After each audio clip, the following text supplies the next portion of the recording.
Hormuz প্রণালী খুলে দিতে একমত হয়েছে ইরান ও ওমান। এই প্রণালীতে জাহাজের নিরাপদ চলাচলের নতুন পথ নির্ধারণের বিষয়ে চুক্তি করতে যাচ্ছে দুই দেশ।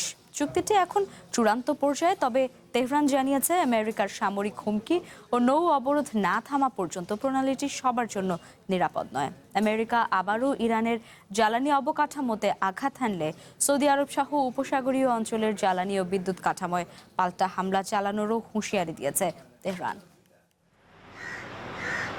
হরমুজ প্রণালীতে জাহাজ চলাচলে বাধা না দিতে একমত হয়েছে ইরান ও ওমান।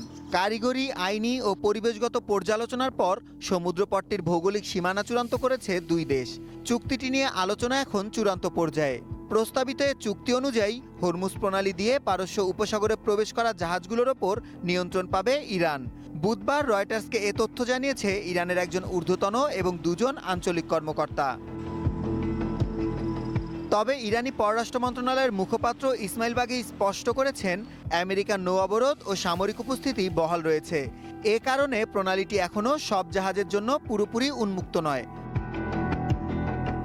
এদিকে লাস ভেগাসের এক অনুষ্ঠানে আমেরিকার প্রেসিডেন্ট ডোনাল্ড ট্রাম্প দাবি করেছেন, তেহরান আলোচনার প্রস্তাব দেওয়ায় ইরানে নির্ধারিত হামলাটি স্থগিত করেছে ওয়াশিংটন।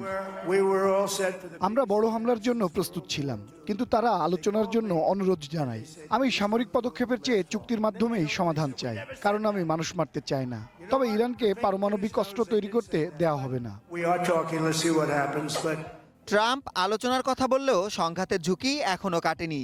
ইরানি সূত্রের বরাত দিয়ে রয়টার্স জানিয়েছে, আমেরিকা যদি ইরানের কোনো তেলের খনি বা বিদ্যুৎ কেন্দ্রে আবারও আঘাত হানে, তবে সৌদি আরব সহ পুরো উপসাগরীয় অঞ্চলের জ্বালানি ও বিদ্যুৎ অবকাঠামোয় পাল্টা হামলা চালানোর হুঁশিয়ারি দিয়েছে তেহরান। এ বিষয়ে প্রতিবেশী দেশগুলোর সাথে যোগাযোগের পাশাপাশি সামরিক সংঘাত এড়াতে কূটনৈতিক সমাধানের তাগিদ দিয়েছেন ইরানি পররাষ্ট্রমন্ত্রী আব্বাস আরাকচি।